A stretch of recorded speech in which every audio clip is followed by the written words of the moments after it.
नमस्कार, आप देख रहे हैं N24 न्यूज गुजरात। सूरत शहर क्राइम ब्रांच की सबसे बड़ी कार्रवाई, फर्जी सर्टिफिकेट देने वाले फर्जी डॉक्टर की गिरफ्तारी।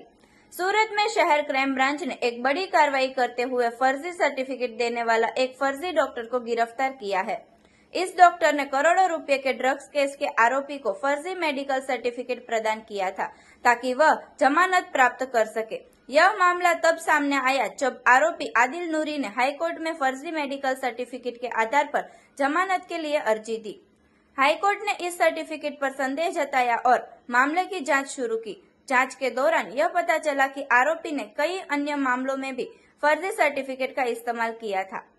क्राइम ब्रांच की जांच में यह भी सामने आया है कि यह डॉक्टर बड़े पैमाने पर आरोपियों को फर्जी सर्टिफिकेट प्रदान करता था। जब जांच यह भी कर रही है कि इस डॉक्टर ने किन किन अदालतों में और कितने सर्टिफिकेट जारी किए थे। ड्रग्स केस के आरोपी आदिल नूरी ने फर्जी शर्ती पेश करके जमानत लेने की कोशिश की थी, जिसके बाद हाईकोर्ट ने संदेह व्यक्त किया और मामले की गहन जांच शुरू की। अब क्राइम ब्रांच आरोपी डॉक्टर से पूछताछ कर रही है और इस मामले के और पहलुओं की जांच की जा रही है। पुलिस अधिकारियों का कहना है कि जांच के दौरान और भी राज सामने आ सकते हैं और इस पूरे मामले की पूरी सच्चाई जल्द ही सामने आ सकती है। છેલ્લા ઘણા સમયથી બોગસ ડોક્ટરો પકડવાની એક ઝુંબેશ ચાલે છે, જે અંતર્ગત 2020માં ઘર ડીસીબી દ્વારા રૂપિયા 1 કરોડના મુદ્દામાલ સાથે એક એમડી ડ્રગ્સનો કેસ કરવામાં આવેલ, જેનો આરોપી આદિલ સલીમ નુરાની રહે ઘોડદોડવાળાનો આરોપીને પકડી અને લાજપોર જેલમાં અટકમાં મોકલી આપેલો હતો, જે 2020થી લાજપોર જેલમાં છે। એને હમણાં હાઈકોર્ટમાં એની માતા મુનીરા સલીમ નુરાનીનું અર્જન્ટ એન્જિયોગ્રાફી કરાવવા માટે એક ડૉક્ટરી સર્ટી મોકલેલ હતું, જે ડૉક્ટરી સર્ટી ડૉક્ટર શોભિતસિંહ મહિપાલસિંહ ઠાકુર નાઓએ લખી આપેલ હતું। એ ડૉક્ટરી સર્ટીમાં ડૉક્ટર દિલીપ કે તડવી MBBS MDનું રજિસ્ટર નંબરવાળું સર્ટી મોકલેલ હતું।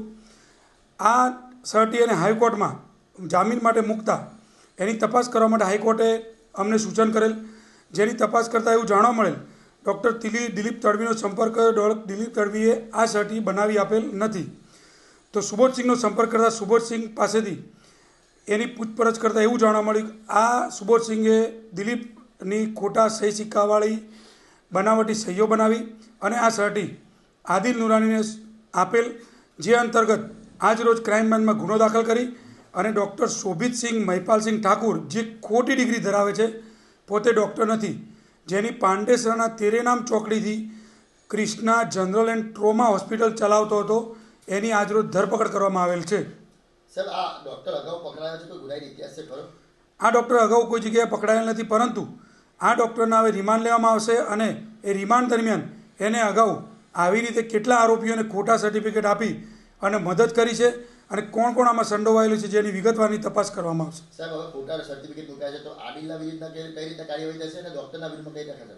આદિલે જે હાઈકોર્ટમાં જામીન માટે આ ખોટા સર્ટી રજૂ કર્યા છે, એ હાઈકોર્ટના આદેશ અનુસાર કાર્યવાહી થશે, પરંતુ અમે એ જે ખોટા સર્ટીની તપાસ અમને સુપ્રત કરી હતી એમાં અમે ગુનો દાખલ કર્યો છે અને આદિલના જામીન કેન્સલ કરવા માટેની કાર્યવાહી કરવામાં આવશે। અને જે ડૉક્ટરે સર્ટી મૂકેલું છે એ સર્ટીની હવે ખોટા સર્ટી છે એની કલમો ઉમેરી અને કોણ કોણ બીજું આમાં સંડોવાયેલું છે, જે ખોટા સર્ટી બનાવનાર છે, એની પણ ભવિષ્યમાં ધરપકડ કરવામાં આવશે। કેટલી ગંભીર બાબત કહેવાય, કારણ કે હાઈકોર્ટની અંદર આ રીતના સર્ટી મૂકી દેતા હોય છે।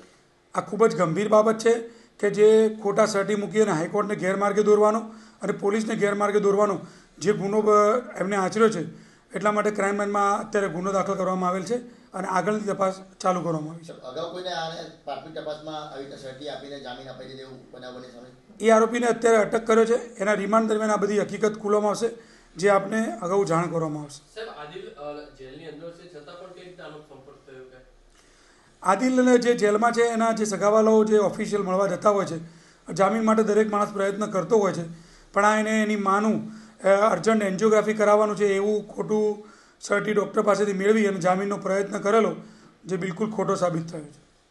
देखते रहिए N24 न्यूज गुजरात, सिर्फ हम तक ही नहीं सब तक।